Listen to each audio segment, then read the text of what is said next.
Hello and welcome back to the Delve podcast. Today we're talking about an Instagram reel that asks the question, why do all men suck? We have some thoughts on this. I'm Allie. I'm a staff therapist here at Delve Psychotherapy of Chicago. And I'm Adam. I'm the executive and clinical director at Delve Psychotherapy of Chicago. Please help us spread the word with this podcast. I know I ask every week, but I really do mean it. Please help us out. Spread the love, share the value with other people. Do follow us on Instagram at DelvePsychChicago and check out our Substack, delvepsych.substack.com. Here at Delve, we offer individual, couples, group, and family therapy. If you're interested in a free consultation call, head on over to delvepsych.com. That's DelvePsych.com. Yeah, let's get into it. This one is, salacious, contentious. Yeah, there's a lot going on here. And maybe I should say this Instagram poster, Emily W. King, tends to be someone who tries to defend the male perspective and challenge women's perspectives on men and misandry and things of that nature, which is already a contentious position to take. And then I think she dives deep into this one. So we've got a lot of things to get into here. It's very interesting that she's kind of taken on this plight, because I do think that she's like a small voice in a pond that's very like anti-men right now. Right. And you know, I don't know that whatever problems we have with men, I don't know that misandry is the answer. And so I think that there's value in trying to walk people back from misandry for sure, and try to find some common ground, but that's not to ignore the significant problems with male culture today, and remembering also that they're not a monolith. We're not a monolith. And so these things kind of cut in multiple directions, and the complex conversations tend to be drowned out by the angry ones, by the loud sort of unilateral voices. It's not the case that all men suck. And that's not a very strong argument to begin with, but there's a lot of nuance here to understand why someone might think that, and what is kind of true about that, even if it's not true, and how we could be more helpful in a psychological sense in dealing with some of these issues. Right. It's definitely a generalization, right? But I mean, myself being a woman, I understand why some people feel that all men suck. I don't think it's the truth, because again, I think it's a generalization. But yes, it would be nice to be able to walk home late at night and not be scared for my safety. Mm-hmm. Yeah. Among other things. So, you know.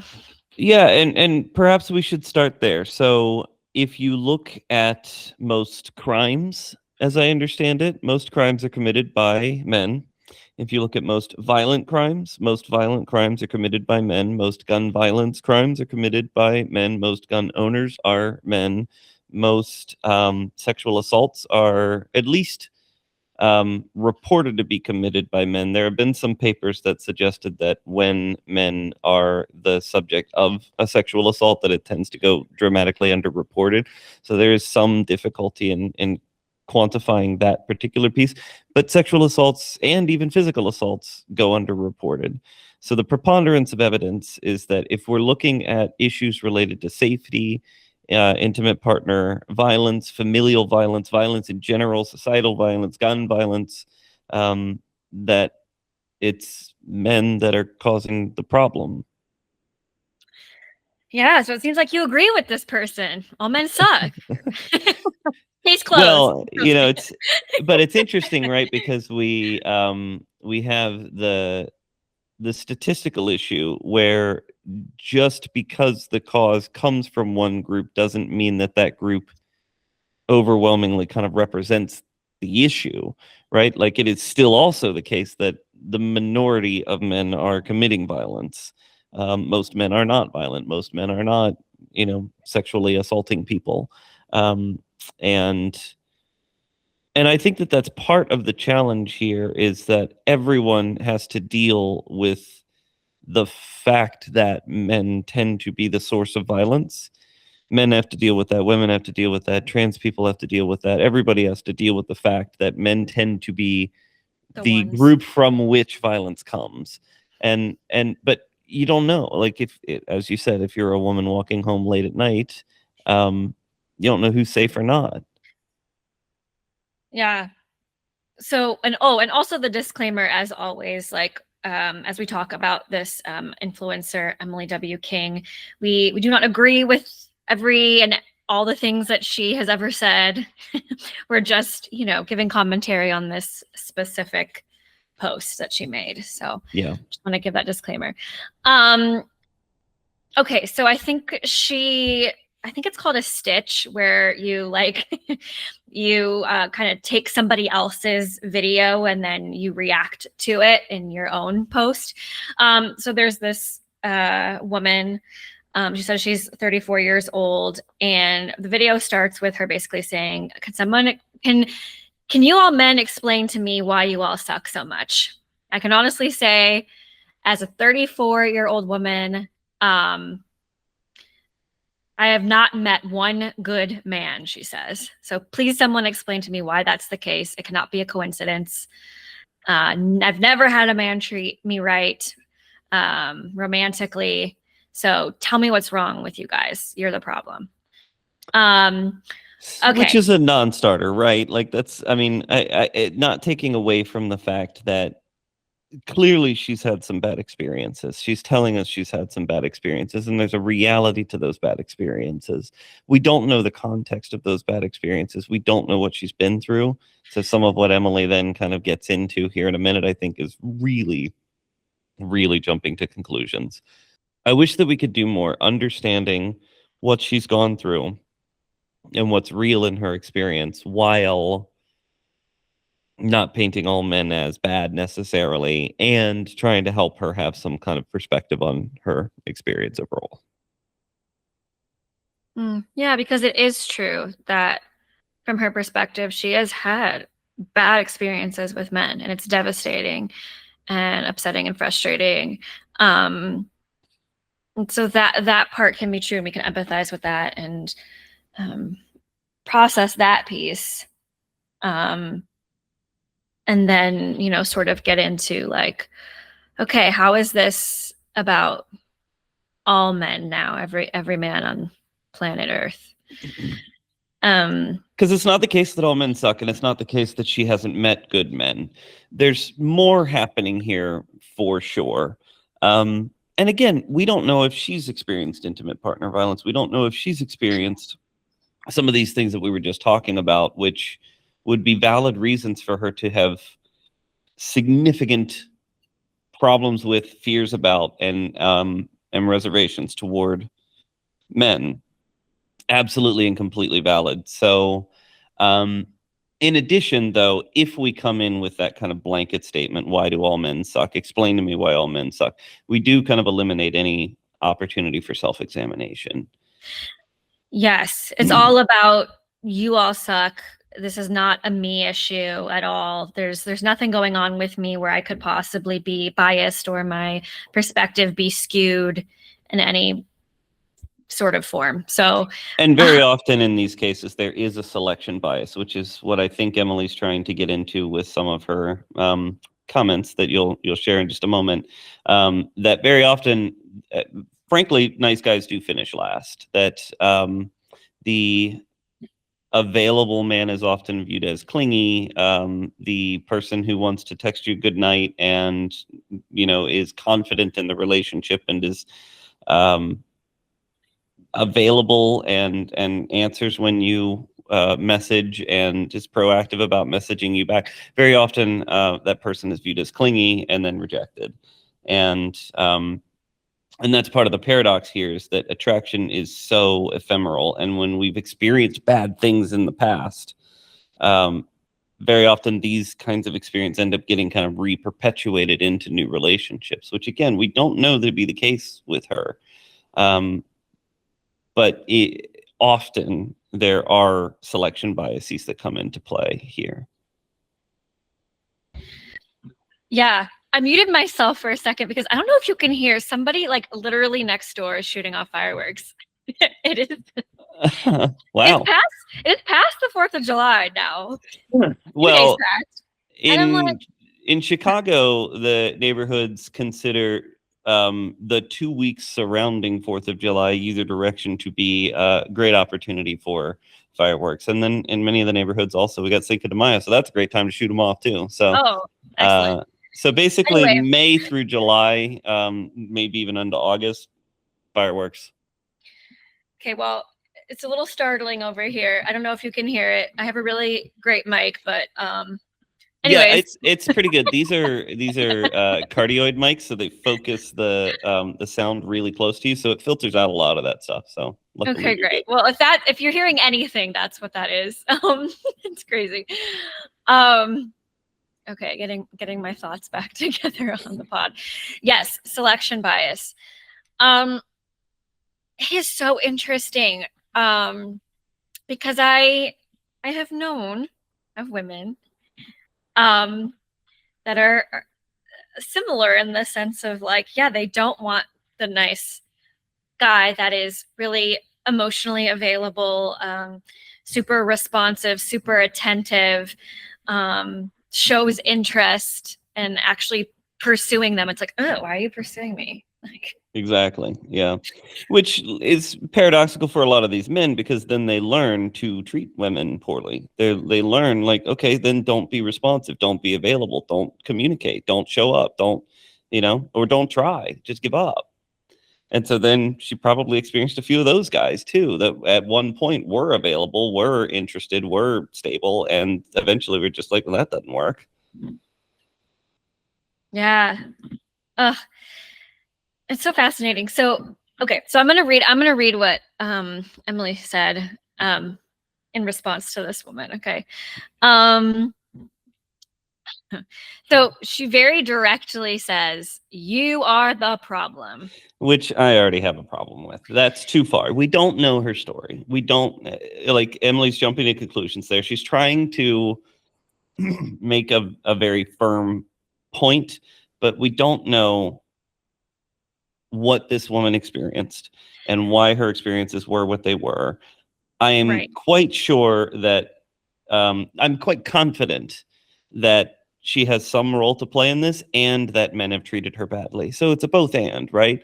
And so like jumping to a you are the problem, it's too far.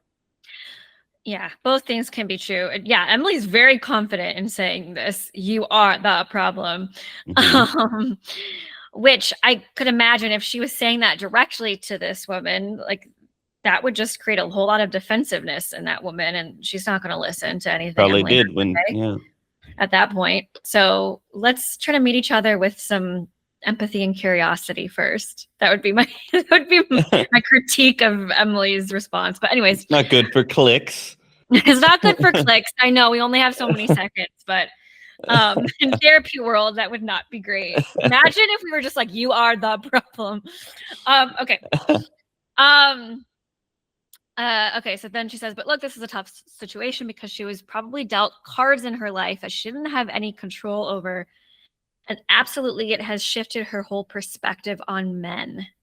Which might be true. Like, I feel like she's suggesting there's something like maybe had bad parental figures or family members, or like, yeah, maybe something like that. We just don't know. So, we're guessing.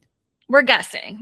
And even, and Adam and I are guessing too. But, and then, she's like, what she does and how she behaves with men. It's whole shifted because of her experiences. That she's had. I mean, that's one of those truisms. That's true of all of us. What our experiences shape the way we see the world. The way that we see the world affects the way that we interact with the world. So you could say that statement, and it's always true. Yeah.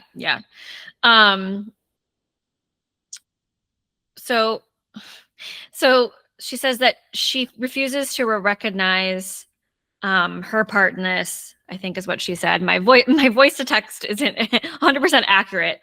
Um, then she tells her to take out her piercings, which I didn't Yeah. like that part. Don't tell. Yeah, so Yeah, we don't need to get into body shaming here. And let's not do that. I've also seen Emily on the male defensive side for a guy with a straight up neck tattoo, like a full on like sunflower neck tattoo. So I mean, suddenly she's got issues with maybe tattoos and certainly piercings.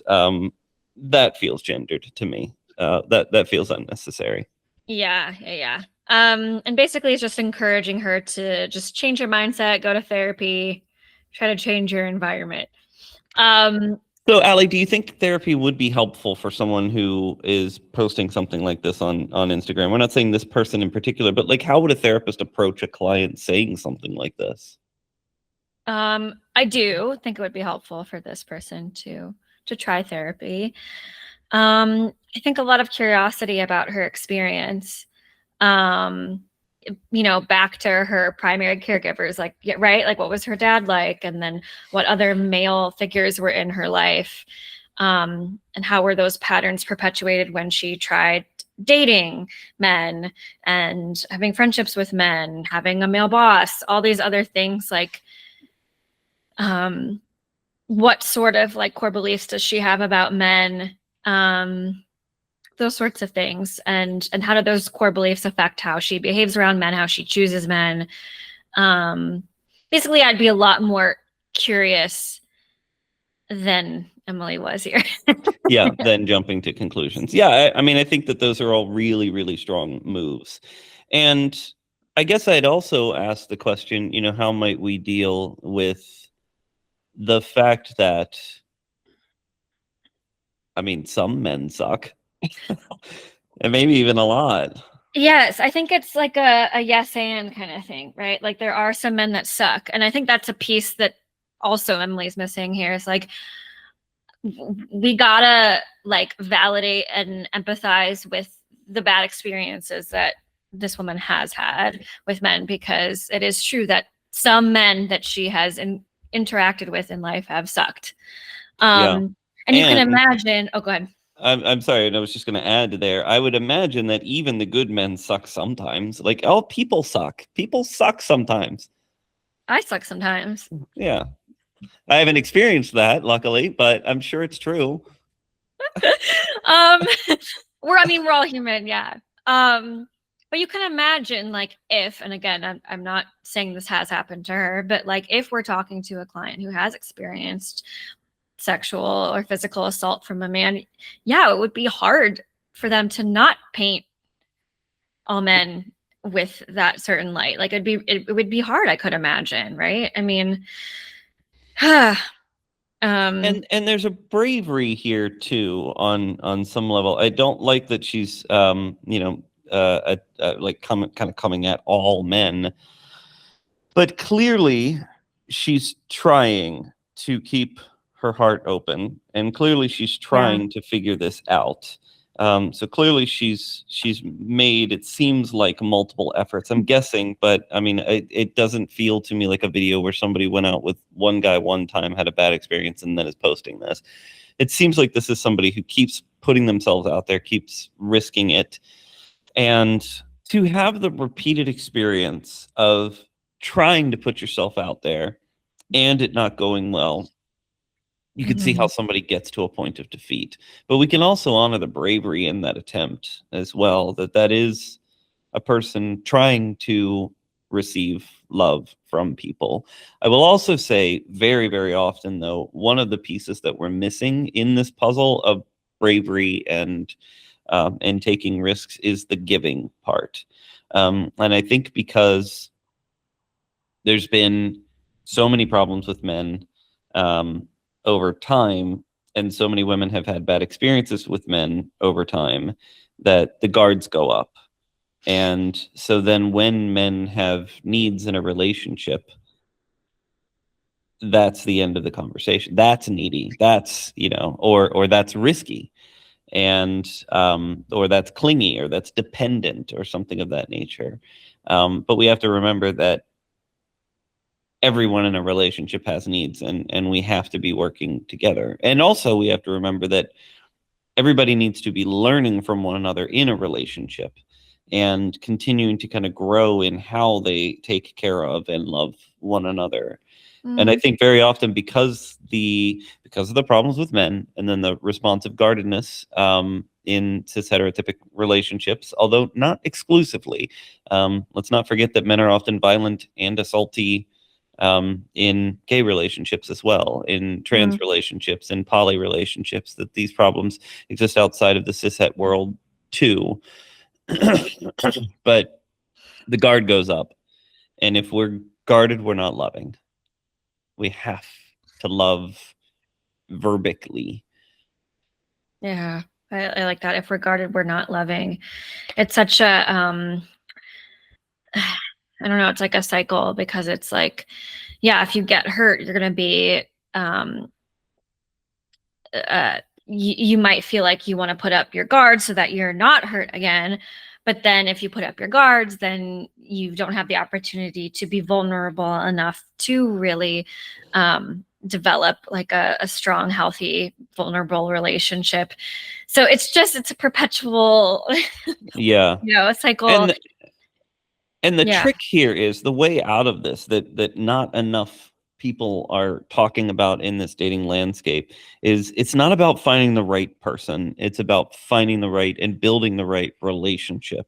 And the way that you know that you're building the right relationship is that the two of you together are learning from each other how to take care of one another.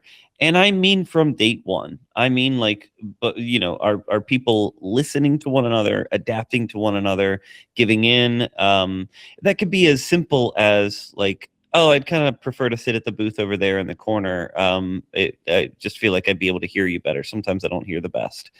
Something like that. How does the person respond to that on date one? How does the other person respond? Oh, yeah, of course, no problem. That's adaptiveness. That's flexibility. We're looking for these kinds of things right away in date one. You don't need to find the man that is done. You don't need to find the woman that is done. You don't need to find the trans person that is done, the person anywhere that is like complete and whole and just right. You have to construct something with another person. And in doing that, that means that you might have to teach them a little bit. You might have to give them feedback, which is scary as hell. You might have to give them second chances. You might have to let them confuse you, hurt you a little, so that you can then say, oh, I didn't really like that.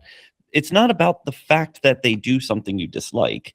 It's how do we respond from there? And do we kind of adapt and grow and change together? Yeah. Also, are any of us ever done? No. None of us are ever done. And also, like, how is that person supposed to know that they did something you didn't like unless you like tell them that that was something that you didn't really like? Exactly. Like, we can't read each other's minds here. It would be awesome if we could, but we can't. And I cannot tell you how many times I've talked with a client of any gender after going on a date, and they said something like, I didn't really like that they bought da whatever thing. And they're like, so I don't think I will go out with them. It's like, I didn't like it, so Yes. I'm done. It's like, Yes. have you tried giving them a little feedback? And so I will almost always say, imagine a world where you did provide feedback and then they adapted to you. Now what do you have? Yeah, I have a potential partner who is adaptive and flexible and takes my needs or asks seriously and Willing follows to through. work with you. Yeah. Yeah. Yeah. Which is what you need, right? Like if I'm sick, I need to know that I can ask you for something and you'll be there. If we are negotiating where we're going to live, and I need to know if you're willing to kind of negotiate with me on that so that I can get some of my needs met. Like, are we working together? Are you just capitulating? I've had clients before who were super, super guarded about the person that they were starting to date with. And I just said to them, like, based on everything you've told me so far, I'm pretty sure this person's going to do almost anything you ask them to. So if you ask them to go to this thing or do that thing or whatever else, I think they'll do it based on what you've shared with me. Every story you've told me is you voicing something and them changing. So where's the skepticism coming from? Well, they're not a done product. They don't automatically do the thing that I want them to do. Yeah, they're not a mind reader, so therefore And they're not a product either. You don't go to the store and buy a partner. right. You build a relationship with someone. Yeah, you don't go to the partner store and pick out, oh, this is the perfect prototype for Allie. Yeah. And if you Yes, catch yourself thinking that way, by the way, if you're in early conversations with somebody and you're like, oh my gosh, this person is so great, they're a person. They're not so great. They're a person. Mhm. And they will suck sometimes. And in many cases, you need to really learn how to love the person when they suck, not when they're easy to love. Oof. Jason Alexander has this beautiful quote. I absolutely love it. It made the rounds on Instagram a while ago. Uh, on my worst day, my wife remembers me on my best day. Oh, that's perspective, right? We don't just drop somebody like a hot potato because they're having a bad day. Why would you act like that? Because I'm having a bad day. And I think there's something to be said too about like, you mentioned like, okay, why is this person acting so guarded around this like new person that has, the evidence has shown that they are adaptable and they listen and they're respectful, all these things. So why are we still guarded? I think also that could be because of like past experiences. Okay, so are we treating this new person based on how they are sitting in front of me and the evidence that I have about how they behave with me? Or am I treating this person or behaving or approaching this person because of past experiences with a whole other person, with an ex that Yeah.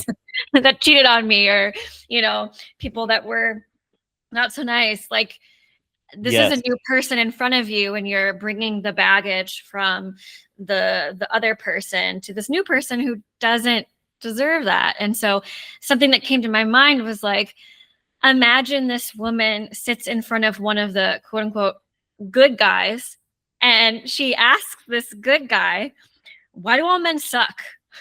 Uh-huh.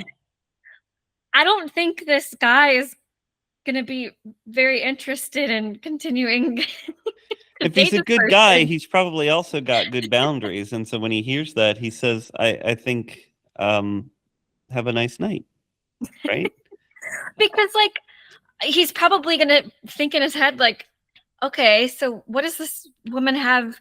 What assumptions does this woman have about me? She hasn't even got to know me yet, and she already thinks I suck, and she thinks I'm gonna, Sure. um, And I will, and if I'm overgeneralizing about the male species a little bit, I do think that there is a preponderance of shame just under the surface for a lot of men, not all guys, but I think a lot of men are walking around with a lot of shame constantly. And so when these misandrist comments come up, I think it activates that. And very Mhm. often we end up kind of activating the worst parts of men in that moment, which isn't altogether a bad thing if you're trying to figure out who's got some equanimity to them, but kind of know what you're doing.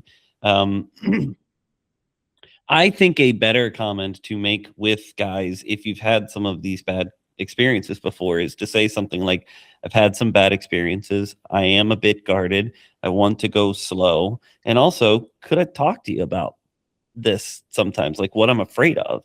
You don't have to share the baggage of the past. You don't have to turn it into a therapy session. But, sometimes I'm worried about being in vulnerable situations in a new relationship. Can we have that conversation with a person? And how well does that person respond if we try to bring that up? Yeah, because that's some more evidence, right? If you talk to this guy, hey, can I talk to you about like, just I'm a little scared about starting to date you because I've had some bad experiences. Can I just talk to you about it? I want to Yeah, see like what you think about what I'm sharing with you right now. right. And I feel like that would say a lot about the guy if they respond in a way that's like open and curious and validating of like, yeah, there are some of us that suck. I'm very sorry. I'm trying really hard. I'm trying really hard to not Trying be not to, yeah, trying hard not to that guy. suck. Yeah. Yeah. Yeah. Well, and also, remembering you don't have to share tons of details from the Right. past. You don't have to emotionally dump or anything of that nature. it can be much more of a present tense to like, this is what I'm worried about now. Can we Yeah. go slow? Yeah. I like that. I like that a lot. Um, because it acknowledges, it's not this woman pretending that there's nothing wrong here, but it's also not just attacking him for something he didn't do, this new guy.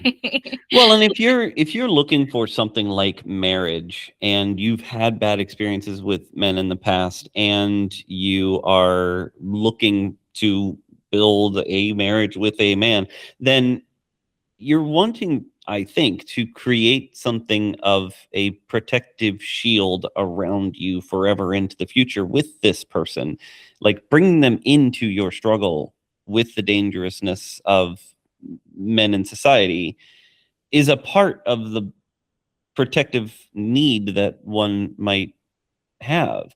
We need to kind of build our little shell here where I might protect you and you might protect me. And in that together, we are looking after one another. And again, you want to see signs that we're doing these things early.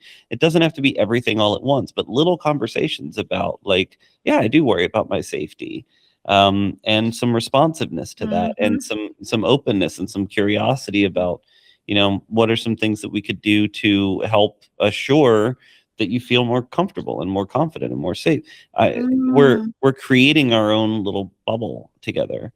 um, and you look at the city of Chicago, for instance. So the crime statistics in Chicago overall are alarming and concerning, and there are problems in Chicago with crime, no question. At the same time, I have absent-mindedly in the city before accidentally left the front door unlocked, or lost my keys and found that they were still there the next day and not had problems. And I think that with a degree of kind of, in my case, white male privilege, some of these things that are dangerous and could be dangerous and have been dangerous for people aren't proximally or like aren't proximally dangerous to me. Therefore, I might not necessarily be tuned into it immediately. Mm. And so small things like you can imagine a conversation with someone where it's like, did we remember to lock the front door? Do you mind going and checking? Uh, it's a small ask, but like a person being willing to do that, a person just saying like, oh yeah, sure, totally, of course. Let me go check. Rather than it's fine, let's just go to bed. It doesn't matter, right? Like those little bits of Uh-huh. adaptation, those little bits of working togetherness are what we're looking for. And I think that it's something that we often overlook. We're looking for the people that, have the right height or savings or workout regimen or friend group or something of that nature. And we stop paying as much attention to, are they adaptive? Are they working with me? Are they trying? Are they caring? Yeah. Yeah. Those are the things that really matter. Um, I think bringing it back to this conversation of like, why do all men suck? And this influencer Instagram person, um, Emily King. What do you thoughts on like she's kind of taking up this, fight to kind of like defend men and um I don't know, I in just observing it on her page, I think a lot of men appreciate what she's doing, and I think a lot of women have mixed feelings on it, and I guess I'm just curious your thoughts like generally if like this person wanting to like defend men in this way and try to come from the male perspective. I think that there may be some better ways to do it. But very often, if you end up trying to provide perspective on men, it is met with cries of sexism almost immediately. I Yeah. looked at, I think it's Richard Reeves' book of Boys and Men, and he spills a lot of ink at the very beginning of the book trying to outline like I think we need to talk about the plight of these boys, not at the expense of a conversation about women and girls, but in addition to those conversations. And Yeah. then I also look at conversations like Liz Plank's book and podcast. She's fantastic. I think she does a little bit better of a job of being a little bit less aggressive toward women in trying to provide perspective on men.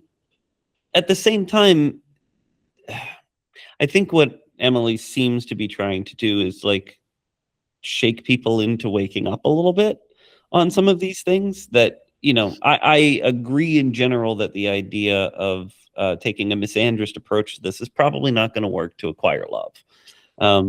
The good men are not going to sign up for that. And so if you are tending toward misandry and then saying, why do all men suck and why do I just attract good men? The bad men, the good men are responding to misandry, right? Like they don't want to be near the misandry. Because that's not a good common ground to build a solid relationship No. on. A hatred of a gender is not a good foundation for us to build something collaborative together. So, and then when she gets into body shaming stuff, I think that that's concerning. Yeah, I would agree with that. But I do find it interesting, this need to, you talked about what was the first author's name that you talked about? Richard Reeves. I think it's Richard Reeves. Yeah, he feels like he has to like qualify a lot, you know, at the beginning of his book of like, this doesn't mean I'm like negating the experience of women and saying that like, you know, we shouldn't pay attention to what their struggles are and dealing with, but we can do both. Well, and at the end of the day, I think men's issues are feminism because women are so incredibly heavily impacted by these things that men are doing and experiencing. And you look at the experience of the person that we started talking about here, she's clearly responding to real forces that are actually happening really in the real world. And if we're kind of encouraging, like, pull back on the misandry a little bit and add a little bit of self-examination, we're not also saying that she doesn't have a point. Of course she has a point. She's got a very good point that is clearly evidenced in society constantly. And so to be able to look at these things complexly asks us to look at all of those sides of it. Men should be having conversations about how to treat women better. And where is that happening? I don't know what contexts that's happening in. Yeah.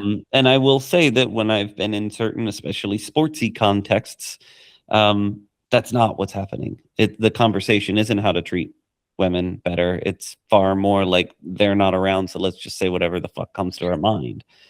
And the social rebuke that comes with that is non-existent in those contexts very often. Yeah. So it's I think that we have to do better on all fronts, and that it is an issue for all people. You know, as much as we do not want the negative experiences to be the case for women in American society, women in many societies, we also don't want negative experiences for these men, for these boys. And let's not forget that men are far more likely to die by suicide than any other gender.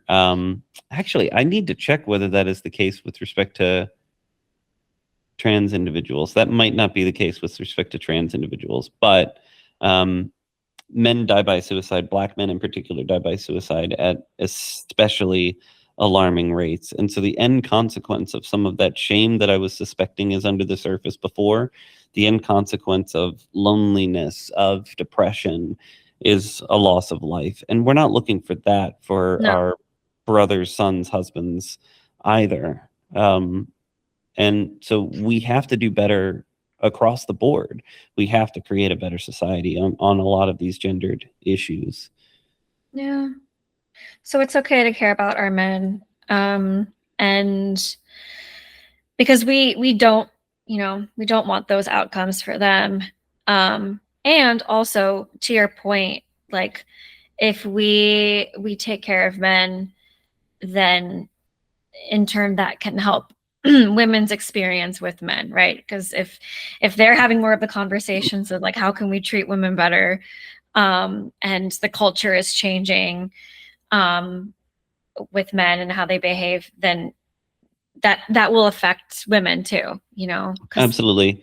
And the last piece is it is okay to demand more of men engaging in bad behavior. It is okay to yes. ask them to just do more and do better. Mm-hmm. Absolutely. So Yeah. All right. Let's move on to our quote of the day. Da, da, da, da. Commit yourself to the action, not the outcome. Oh man.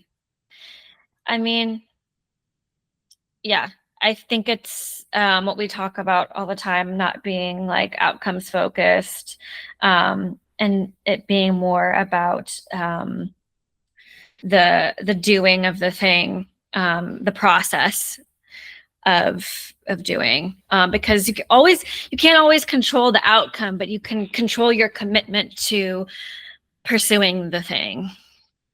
absolutely. I mean, very often the doing of the thing is the thing because there is no guarantee of outcome.